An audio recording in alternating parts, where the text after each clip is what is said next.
Hi, I'm Sonny DePalma. I custom paint motorcycles for a living, but in my spare time, I love to do die casts and models. I've been modeling a little over 30 years. What started me off originally was Ed Roth, Big Daddy Ed Roth, who was an innovator of custom cars and models back in the 60s. I started building his models with the monsters driving the hot rods with their arms sticking through the ceiling, shifting gears, and that just inspired me to just build more and more. Once it started, it just grew, and the more and more I built the models and got into doing it, the better they were. You know, the better they came out. I'd find new ways of doing things, or I'd make more modifications to the models than I had previously done the last time, and it just it grew into what you see today. You know, some of these pieces take 50 and 60 hours to complete.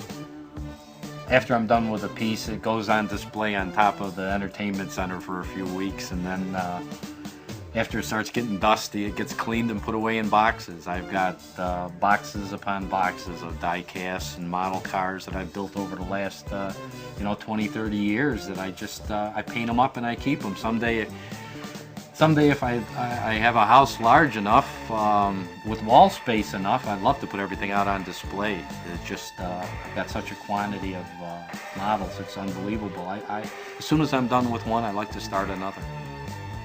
One of my most memorable pieces is this 32 5-window coupe that I got.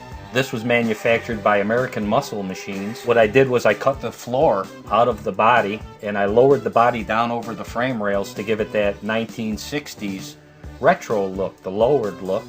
I wired the engine, did all the fuel system on it, and had to cut down the interior because of the lowered frame rails. And what's really nice about this, I also did a mural on the back of Lady Luck, which is a 1960s logo that was very popular.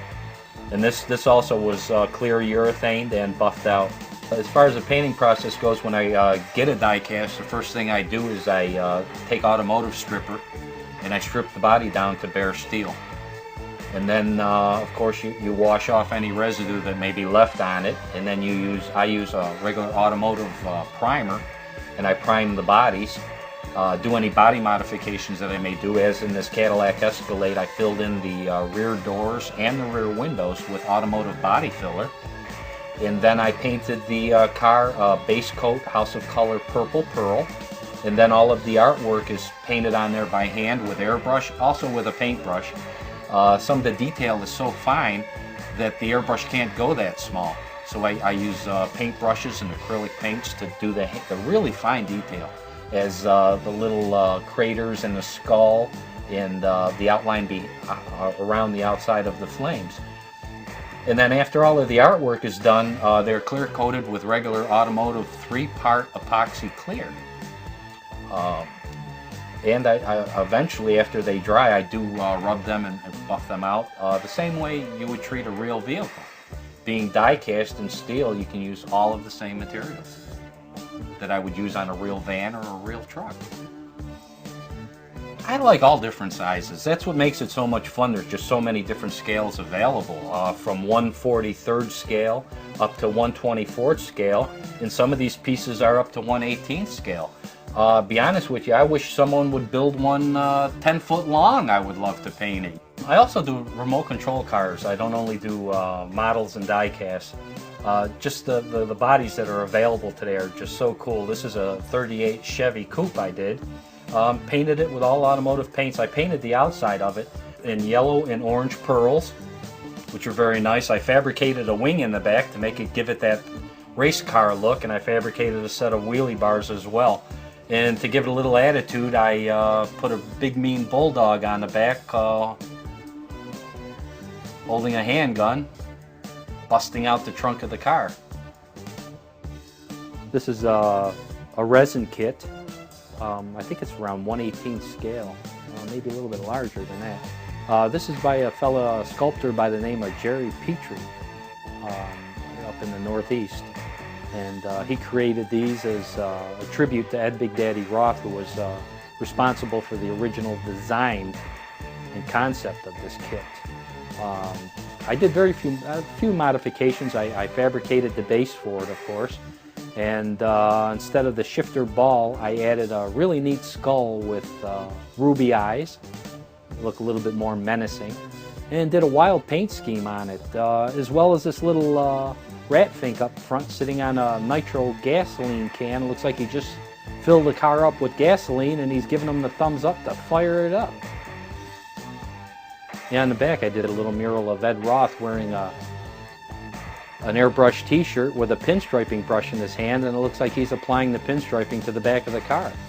And then to the right, of course, is Lady Luck. And even on the rear differential, I did a little rat fink head, as well as a couple of burn marks in the asphalt. Looks like he just slammed on the brakes, just for an effect. As far as techniques go, I pretty much use the same process on all of the cars. Like I say, I use automotive paints to paint them. I like to go the extra mile and detail them out. I like to wire the engines and put fuel line systems on them and try to make them look as much as a real vehicle as possible. It's just fun to sit there and look at the car and try to figure out new things to do to it. The more you do it, the better you will get. You know, my early models don't hold a match to what I'm capable of doing today, and it's just through experience. It's from building one to the next. The next model gets a little bit easier and gets a little bit nicer, and the quality gets better, and so on and so on. Any beginners that would like to get involved into building die casts, the only thing I can tell you is pick a model of a car or vehicle that you really like. Start off with something that means something to you. Be patient, enjoy yourself with the model. Take it apart, paint it, customize it, put your own little touches and your own personality into the car. That's where the most satisfaction comes from. Don't expect stuff like this right off the bat. I've been doing this for so many years. I've developed it into this art. Start off and do the best job that you possibly can, and then if you keep at it for 25 years, you could probably show me up.